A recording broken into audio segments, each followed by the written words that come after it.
నమస్కారం. ఘంటారవానికి స్వాగతం. ముందుగా ప్రధాన అంశాలు. కల్తీ నెయ్యి అంశాన్ని ప్రజల్లోకి తీసుకెళ్లాలన్న సీఎం. వైసీపీ కుట్రల్ని తిప్పికొట్టాలని నేతలకు దిశానిర్దేశం.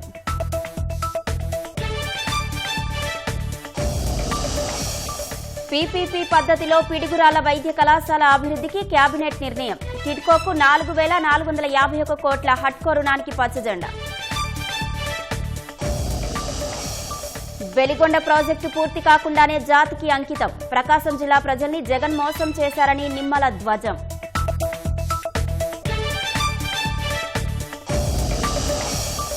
కోనసీమ జిల్లాలో టోల్ ప్లాజా గడ్డరు తగిలి విద్యార్థి మృతి. బస్సులో ప్రయాణిస్తూ తల బయట పెట్టడంతో ప్రమాదం.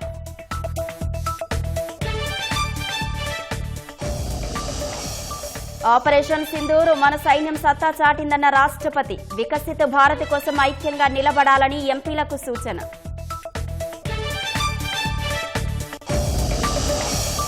అజిత్ పవార్ విమాన మృతి ఘటనపై ఏఏఐబీ విచారణ. బ్లాక్ బాక్స్ సాంకేతిక లోపాలపై పరిశీలన.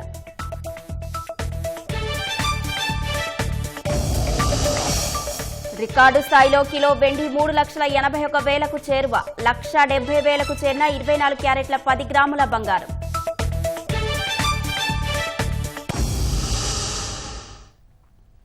చేసిన తప్పుల్ని ఎదుటి వారిపైకి రుద్దటం వైసీపీ సహజ నైజమని ముఖ్యమంత్రి చంద్రబాబు విమర్శించారు.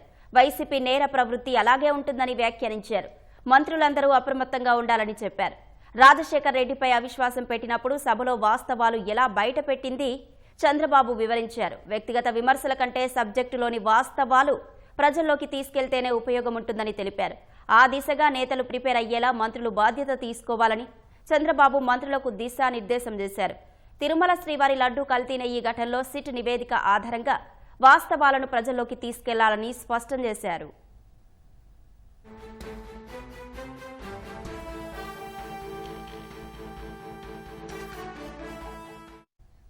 మంత్రివర్గ సమావేశం అనంతరం ముఖ్యమంత్రి చంద్రబాబు మంత్రులతో చర్చించారు. ప్రతి రాజకీయ సబ్జెక్టుపైన మంత్రులు సిద్ధం కావాలని సూచించారు. పార్టీ నేతలు కూడా సబ్జెక్టుపై మాట్లాడాలని స్పష్టం చేశారు.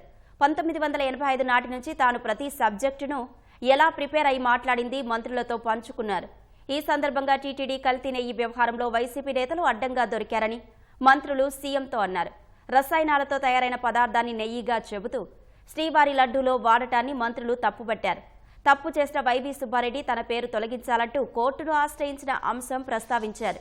వైవి సుబ్బారెడ్డి పీఏకు డబ్బు చేరిన విషయం కూడా బట్టబయలైందని అన్నారు. చేసిన తప్పుల్ని కప్పిపుచ్చుకుంటూ ఎదురుదాడి చేయడం వైసీపీకి అలవాటుగా మారిందని చంద్రబాబు ఆక్షేపించారు. గొడ్డలిపోటు, కోడికత్తి, పరకామని ఇలా ప్రతి అంశాన్ని ఇలానే తప్పును సమర్థించుకుంటూ ఎదురుదాడి చేశారని విమర్శించారు.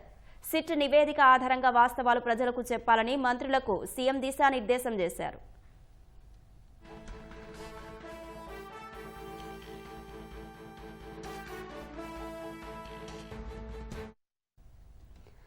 తప్పు చేసి దొరికితే ఎవరైనా సిగ్గుపడతారని, కానీ అదేమీ లేదన్నట్లుగా జగన్ కల్తీ నెయ్యి వ్యవహారంలో ఎదురు దబాయిస్తున్నారని సీఎం చంద్రబాబు ధ్వజమెత్తారు. సిట్ నివేదిక చివరి 10 పేజీలో కల్తీ వ్యవహారం మొత్తం బట్టబయలైందనే ప్రచారం జరుగుతోందని మంత్రులు సీఎంతో అన్నారు. జంతు అవశేషాలు కూడా రసాయనాలతో తయారు చేసిన కల్తీ నెయ్యిలో ఉన్నట్లు నివేదికలో ఉన్నట్లు తెలుస్తోందని చెప్పారు. కోర్టు నుంచి నివేదిక వచ్చాక చివరి 10 పేజీలు మంత్రులంతా అధ్యయనం చేయాలని సీఎం సూచించారు. వాస్తవాలన్నీ ప్రజల ముందు పెట్టి వైసీపీ కుట్రల్ని తిప్పికొట్టాలని దిశానిర్దేశం చేశారు.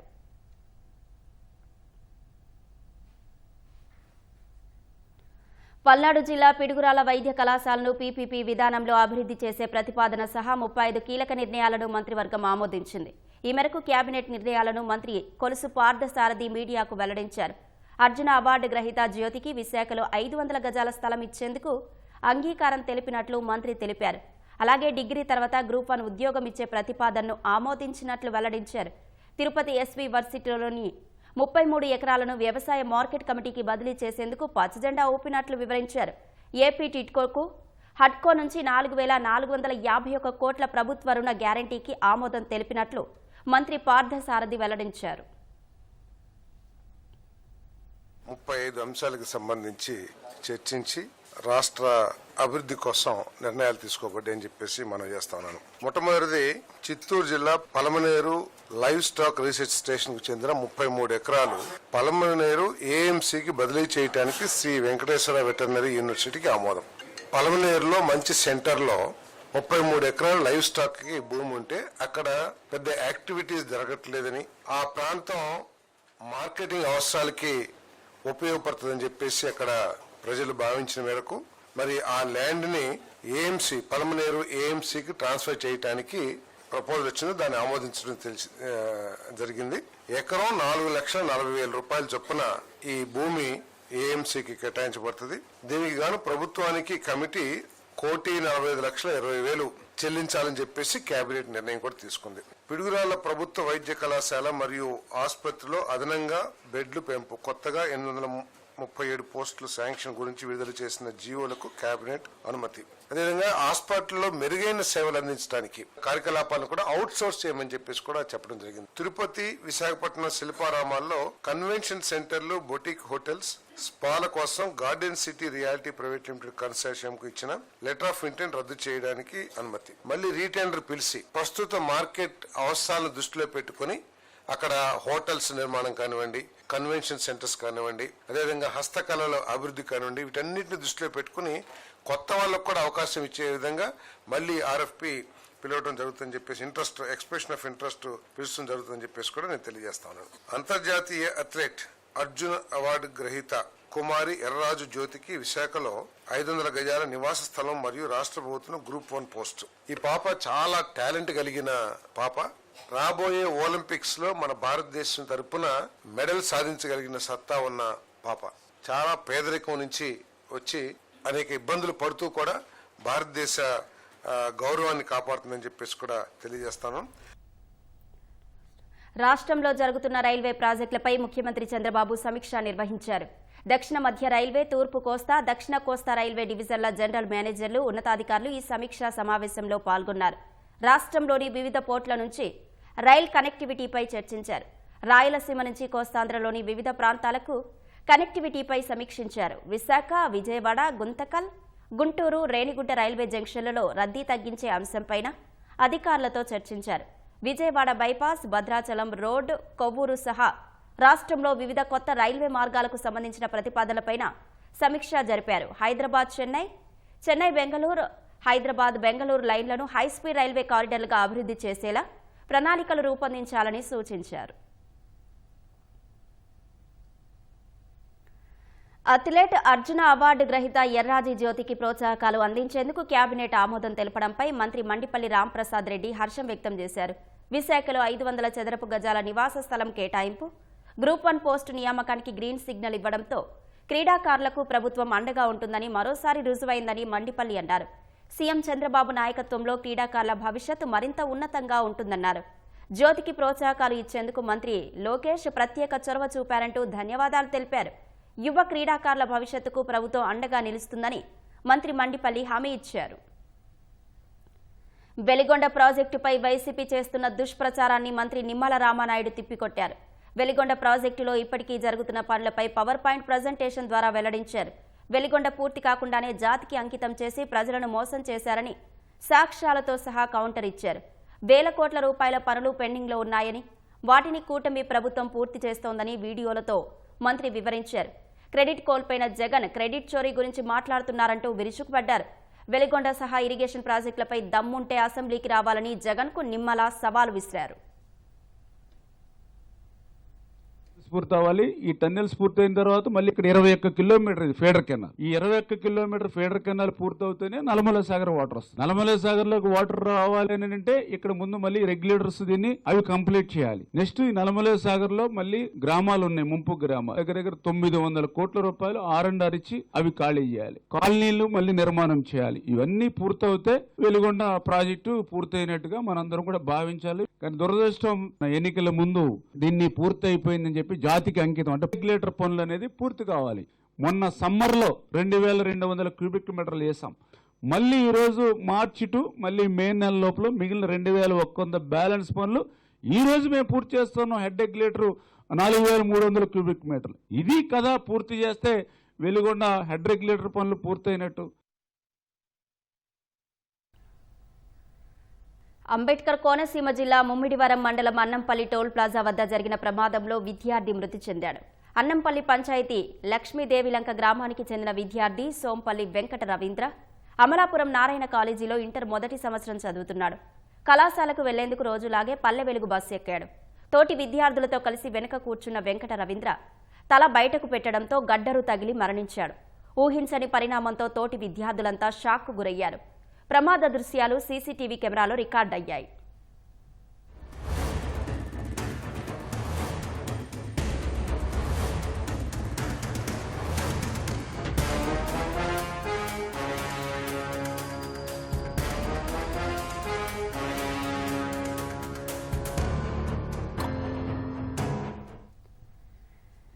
ఏలూరు జిల్లాలో సంచలనం సృష్టించిన చింతలపూడి బంగారం దొంగతనం కేసును పోలీసులు ఛేదించారు. చింతలపూడి కనకదుర్గ ఫైనాన్స్ లో చోరీకి పాల్పడిన నిందితుడిని పోలీసులు అరెస్టు చేశారు. గతేడాది సెప్టెంబర్లో కనకదుర్గ ఫైనాన్స్ కంపెనీలో ఆడిట్ చేసేందుకు చింతలపూడి పట్టణానికి వచ్చిన ఆడిటర్ వడ్లమూడి ఉమా మహేష్ నిబంధనలకు విరుద్ధంగా వ్యవహరించారు. లాకర్లలోని మొత్తం బంగారాన్ని బయటపెట్టి మధ్యాహ్నం వరకు ఆడిట్ నిర్వహించారు. సాయంత్రం సమయంలో బ్రాంచ్ మేనేజర్ ప్రవీణ్ బయటకు వెళ్లగా అదే అదునుగా భావించి అక్కడున్న క్యాషియర్ను సైతం కొబ్బరి నీళ్ల వంకతో బయటకు పంపాడు. మొత్తం 378 కవర్లలోని 4.490 కేజీల బంగారు ఆభరణాలను తీసుకుని అక్కడి నుంచి పారిపోయాడు. కనకదుర్గ ఫైనాన్స్ శాఖ ప్రతినిధుల ఫిర్యాదుతో కేసు నమోదు చేసి దర్యాప్తు ప్రారంభించిన పోలీసులు ఐటీ సైబర్ సెల్ సాయంతో కేసును ఛేదించారు. నిందితుడిని అరెస్టు చేసి అతని నుంచి బంగారం స్వాధీనం చేసుకున్నట్లు జిల్లా ఎస్పీ ప్రతాప్ శివకిషోర్ వెల్లడించారు. ఓనర్తో వచ్చిన విభేదాల వల్ల ఓనర్లని ఇబ్బంది పెట్టాలని చెప్పి ఈ ప్యాకెట్స్ అన్నిటినీ ఇంత 4.484 కిలోలు సుమారు 4.5 కిలోల గోల్డ్ ఆభరణాలన్నీ తీసుకొని పరారయ్యడం జరిగింది. అప్పటి నుంచి కూడా ప్రతి సీసీటీవీ కెమెరా వెతికి ఎక్కడెక్కడ వెళ్ళాడు, తాడేపల్లిగూడెంకి వెళ్ళారు, తర్వాత అక్కడి నుంచి వైజాగ్కి వెళ్ళారు, అక్కడి నుంచి మళ్ళీ ఎక్కడ వెళ్ళారు అన్నీ ట్రేస్ చేసుకుంటూ ఆయన్ని ఫైనల్గా ఈ నాగాయలంక దగ్గర పట్టుకోవడం జరిగింది. పట్టుకొని ఆల్మోస్ట్ ఆయన తీసుకెళ్లిన మొత్తం ప్రాపర్టీని కూడా రికవర్ చేయడం జరిగింది. ఒక్క చిన్న ఉంగరం ఒకటేనా, ఒక 6 గ్రాముల ఉంగరం తప్ప మిగిలిన మొత్తం గోల్డ్ ఇంటాక్ట్ ప్రాపర్టీ. ఆ ప్రాపర్టీని అంతా రికవర్ చేశారు. ఈ ప్రాపర్టీ విలువ కూడా మార్కెట్లో ఇప్పుడు సుమారు ఒక 7 కోట్ల దాకా ఉండొచ్చు. ఈయన ఎందుకు చేశారు, ఏం చేశారని విచారించినప్పుడు ఈయన కూడా కొంచెం డిప్రెషన్లో ఉన్నాడని తెలిసింది. వాళ్ళ వైఫ్ని ఏదో తిట్టారు అని చెప్పి ఓనర్స్ దానికి ప్రతీకార చర్యగా వాళ్ళని కూడా ఇబ్బంది పెట్టాలని చెప్పి ఇలా తీసుకెళ్లిపోయాడు. శ్రీశైలం మహాక్షేత్రంలో మహాశివరాత్రి బ్రహ్మోత్సవాల ఏర్పాట్లు ముమ్మరంగా జరుగుతున్నాయి. శ్రీశైలంలో పార్కింగ్ ప్రదేశాలను సిద్ధం చేస్తున్నారు. ఆలయ పరిసరాల్లో అదనపు క్యూ లైన్లను నిర్మించారు. భక్తుల తాత్కాలిక వసతి కోసం జర్మనీ షెడ్లను నిర్మిస్తున్నారు. భక్తులు తమ సామాగ్రిని భద్రపరచుకోవడానికి క్లాక్ రూమ్లో అందుబాటులోకి తెచ్చారు. నల్లమల అడవుల నుంచి పాదయాత్రగా వచ్చే భక్తుల కోసం మార్గ మధ్యలో జంగిల్ క్లియరెన్స్, తాత్కాలిక విశ్రాంతి సముదాయాలు, తాగునీరు వంటి ఏర్పాట్లు చేస్తున్నారు. రేపు చైర్మన్ పోతుగుంట రమేష్ నాయుడు అధ్యక్షతన ధర్మకర్తల మండలి సమావేశం కానుంది. సమావేశంలో మహాశివరాత్రి బ్రహ్మోత్సవాల ఏర్పాట్లపై చర్చిస్తారు. ఫిబ్రవరి 2వ తేదీ రాష్ట్ర మంత్రుల బృందంతో మహాశివరాత్రి బ్రహ్మోత్సవాల ఏర్పాట్లపై సమీక్ష చేయనున్నారు. ఫిబ్రవరి 8వ తేదీ నుంచి 18 వరకు శ్రీశైలంలో మహాశివరాత్రి బ్రహ్మోత్సవాలు అంగరంగ వైభవంగా జరగనున్నాయి. భక్తులకు ఎక్కడా కూడా అసౌకర్యం కాకుండా అక్కడ ఉన్నట్టు ఏర్పాటుతో పాటు మంచినీరు, అదేవిధంగా వారికి ఫ్యాన్ లాంటి గాలి వెలుతురు వచ్చేటట్లుగా ఏర్పాటు చేస్తూ ఉన్నాం. రెండవ సమీక్షకు సంబంధించి రాష్ట్ర ప్రభుత్వం తరఫున గౌరవ మంత్రివర్యులు ఆనం రామనాయుడు గారు, అదేవిధంగా హోంశాఖ మంత్రివర్యులు అనిత గారు, రెవెన్యూ శాఖ మంత్రివర్యులు సత్యప్రసాద్ గారు, అదేవిధంగా జిల్లా మంత్రివర్యులు బీసీ జనార్దన్ రెడ్డి గారు, ఫరూక్ గారు, అదేవిధంగా జిల్లా ఇన్ఛార్జి మంత్రివర్యులు పయ్యావుల కేశవ్ గారు, వీరందరూ కూడా రేపు 2వ తారీఖున ఈ దేవస్థానంలో జరిగేటువంటి రెండవ సమీక్షకు సంబంధించి సమన్వయ మీటింగ్కు రావడం జరుగుతుంది. భారత్ న్యూజిలాండ్ 4వ టీ20 మ్యాచ్తో విశాఖలో సందడి నెలకొంది. మ్యాచ్ను చూసేందుకు క్రికెట్ అభిమానులు తరలివస్తున్నారు. మరింత సమాచారం మా ప్రతినిధి ఆదిత్య పవన్ ప్రత్యక్ష ప్రసారం ద్వారా అందిస్తారు.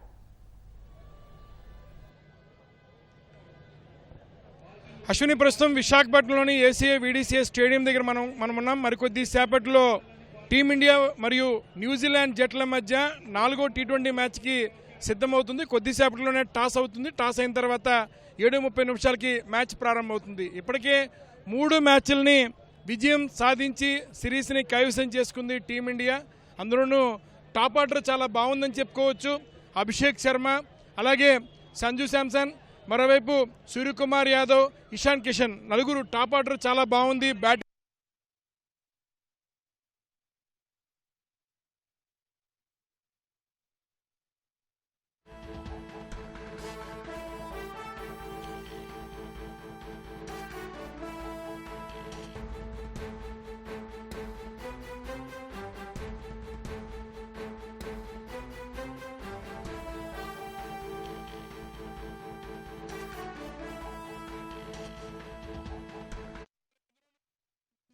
ఖచ్చితంగా టీమిండియా గెలుస్తున్నటువంటి అభిప్రాయాన్ని వ్యక్తం చేస్తున్నారు. అభిమానులంతా కూడా ఇప్పటికే సిరీస్ కైవసం చేసుకోవడంతో ఈ 2 మ్యాచ్లు కూడా పూర్తిగా విజయం సాధిస్తే సిరీస్ క్లీన్ స్వీప్ అవుతుంది.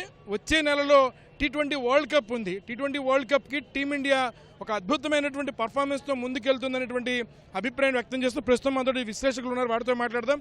ఎలా ఉండబోతుందండి ఇవాళ మ్యాచ్, ఏ రకంగా ఉంటుందంట? ఐ థింక్ ఇప్పటివరకు అయితే చాలా అద్భుతంగా డామినేట్ చేసింది టీ20 సిరీస్, డౌటే లేదు.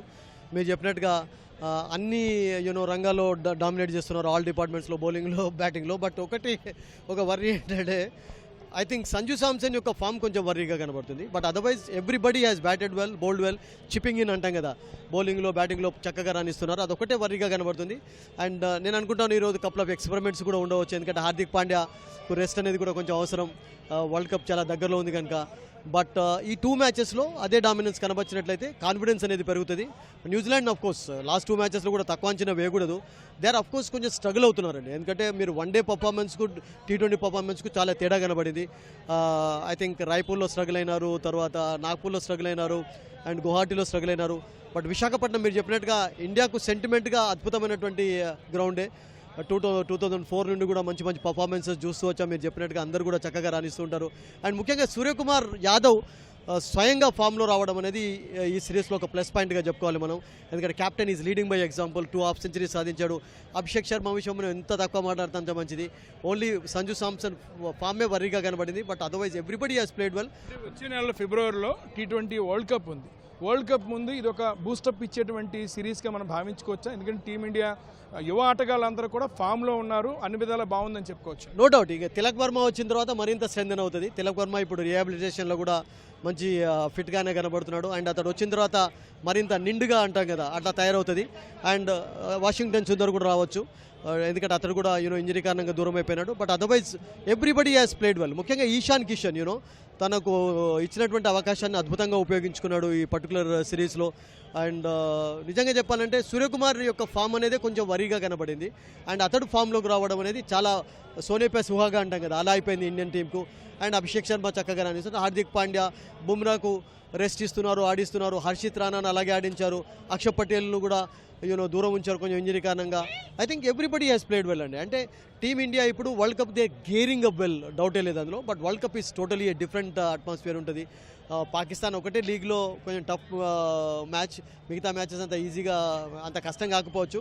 I think gearing up well, డౌటే లేదు. అంటే వరల్డ్ కప్కి అయితే చక్కగా ఇండియా తయారవుతుంది, ముస్తాబ్ అవుతుంది. అండ్ ముఖ్యంగా విశాఖపట్నం విషయం మనం చాలా చెప్పాలి పవన్, ఎందుకంటే ఇక్కడ ఇండియాకు చాలా మంచి పర్సంటేజ్ ఉంది. అండ్ ఆ యొక్క సెంటిమెంట్ ఇక్కడ వర్కౌట్ అవుతుందో చూడాలి. ఎందుకంటే బిగ్ స్టేడియం ఇక్కడ అద్భుతంగా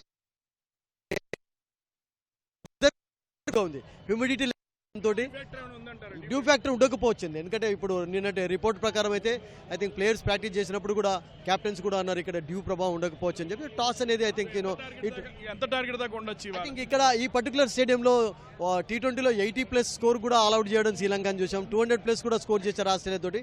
it's a good ground actually. రియల్గా చెప్పాలంటే రీసెంట్ రికార్డ్ ప్రకారం చూసినట్లయితే మంచి బ్యాటింగ్ వికెట్ ఇక్కడ ఉంటుంది. 180+ డెఫినెట్లీ ఎక్స్పెక్ట్ చేయొచ్చు. అండ్ ఎవ్రీబడి కోనసీమ జిల్లా సకినేటిపల్లి మండలంలోని ప్రముఖ క్షేత్రం అంతర్వేది శ్రీ లక్ష్మీ నరసింహస్వామి ఆలయంలో కళ్యాణ మహోత్సవాలు శోభాయమానంగా జరుగుతున్నాయి. నరసింహస్వామి తిరు కళ్యాణ మహోత్సవాన్ని ఘనంగా నిర్వహించేందుకు ఏర్పాట్లు పూర్తయ్యాయి. మరింత సమాచారం మా ప్రతినిధి సాయి కృష్ణ ప్రత్యక్ష ప్రసారం ద్వారా అందిస్తారు. గోదావరి సాగర సంగమ క్షేత్రం, నవనరసింహ క్షేత్రాల్లో దివ్యధామం గోదావరి జిల్లాల వాసుల భక్తుల ఆరాధ్య దైవం అంతర్వేది లక్ష్మీ నరసింహస్వామి కళ్యాణ తిరుమహోత్సవం ఇవాళ జరగనుంది. అర్ధరాత్రి 1:56 దేవస్థానం ఆవరణలో స్వామివారి కళ్యాణానికి డాక్టర్ బిఆర్ అంబేద్కర్ కోనసీమ జిల్లా యంత్రాంగం అన్ని ఏర్పాట్లు చేసింది.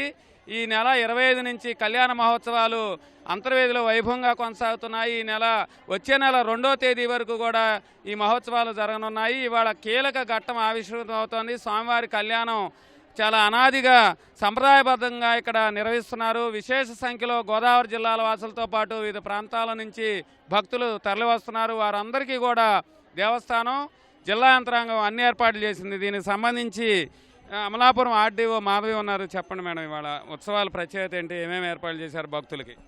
నమస్కారం అండి. ఈరోజు మనకు జరుగుతున్న ఈ కళ్యాణం ముఖ్యమైన రోజు. మనకి మీరు చెప్పినట్టు 1:55 ముహూర్తం ఉన్నది. దీనికి సంబంధించి ఏర్పాట్లన్నీ చేయడం జరిగిందండి. భక్తులకి ఏవైతే మార్నింగ్ నుంచి అరేంజ్మెంట్స్ ఉన్నాయో ఇంచుమించు ఒక 25,000 ఇప్పుడు మనకి ఇక్కడ లైవ్ కళ్యాణం వీక్షిస్తారు.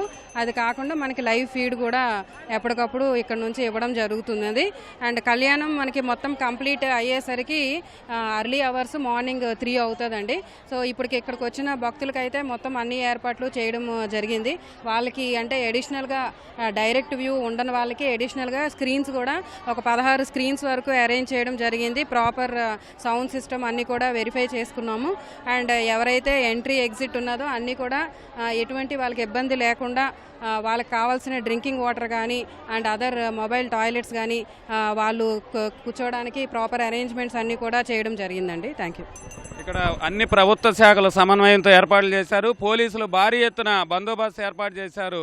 స్వామివారి కళ్యాణం అయిన తర్వాత భక్తులంతా కూడా సముద్ర స్నానాలు ఆచరించడం ఇక్కడ ఆనవాయితీ. అట్లాగే రేపు మరొక అద్భుతమైన ఇక్కడ ఘట్టం కొనసాగనుంది. రథోత్సవం స్వామివారికి భీష్మ ఏకాదశి రోజున నిర్వహిస్తారు. అట్లాగే మాఘ పౌర్ణమి ఆదివారం రోజున సముద్రంలో చక్రస్నానం నిర్వహిస్తారు. అట్లాగే ఆ తెల్లారి సోమవారం తెప్పోత్సవాలతో ఇక్కడ వేడుకలు ముగినున్నాయి. పూర్తి స్థాయిలో ఏర్పాట్లు చేశారు. వేదిక వద్ద అర్ధరాత్రి స్వామి ఉత్సవమూర్తుల్ని ప్రతిష్ఠింపజేసి కళ్యాణ మహోత్సవాన్ని నిర్వహించేందుకు అత్యుత్సాహములు సంసిద్ధమయ్యారు. కెమెరామెన్ సూర్యప్రకాశ్తో సాయికృష్ణ, ఈటీవీ న్యూస్, అంతర్వేది నుంచి. ధన్యవాదాలు సాయికృష్ణ. దేశీయ మార్కెట్లో వెండి ధరలు సరికొత్త రికార్డు సృష్టించాయి. మునుపెన్నడూ లేని విధంగా గరిష్ట స్థాయికి చేరి బంగారంతో పోటీ పడుతున్నాయి. నిన్నటితో పోలిస్తే ఇవాళ వెండి ధరలు భారీ పెరుగుదలను నమోదు చేశాయి. హైదరాబాద్లో వెండి ధర కిలోకు 19,000 పెరిగి 3,81,000కు చేరింది. మరోవైపు ప్రొద్దుటూరులో కిలో వెండి ధర 3,73,000గా ఉంది. ఇదిలా ఉంటే బంగారం ధరలు భారీగా పెరుగుతున్నాయి. హైదరాబాద్లో 22 క్యారెట్ల 10 గ్రాముల బంగారం ధర 1,51,400గా ఉంది. హైదరాబాద్లో 24 క్యారెట్ల 10 గ్రాముల బంగారం 1,70,250 పలుకుతోంది.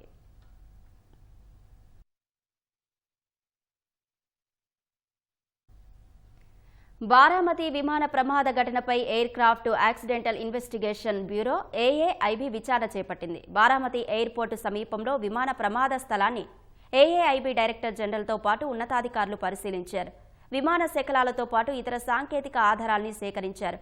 బ్లాక్ బాక్స్, ఫ్లైట్ డేటా, సాంకేతిక లోపాలపై దృష్టి సారించినట్లు అధికారులు తెలిపారు. ఢిల్లీకి చెందిన విఎస్ఆర్ విమానయాన సంస్థ కార్యాలయంలోనూ తనిఖీలు నిర్వహించారు. సంస్థ లాగ్ బుక్లతో పాటు రెగ్యులేటర్ ఆడిట్లకు సంబంధించిన అంశాలను పరిశీలించారు. పవార్ ప్రయాణించిన విమానానికి చివరి నియంత్రణ ఆడిట్ను డీజీసీఏ 2025 ఫిబ్రవరిలో నిర్వహించినట్లు తెలిసిందే. ఎలాంటి లెవెల్ 1 లోపాలను అప్పుడు గుర్తించలేదు. ఈ విమానానికి ఎయిర్ వర్త్నెస్ రివ్యూ సర్టిఫికేట్ 2026 సెప్టెంబర్ 14 వరకు చెల్లుబాటులో ఉన్నట్లు అధికారులు తెలిపారు. ఈ సంస్థ వీఐపీలకు చార్టర్డ్ విమానాలను నడుపుతుంటుంది. ఈ సంస్థ దగ్గర ప్రమాదానికి గురైన విమానం సహా 7 లీడ్ జెట్ 45 విమానాలు ఉన్నట్లు తెలిసిందే. 5 ఎంబ్రేయర్ 135 బీజే విమానాలు, 4 కింగ్ ఎయిర్ B200 విమానాలు, ఒక పిలాటస్ PC-12 విమానం ఉంది.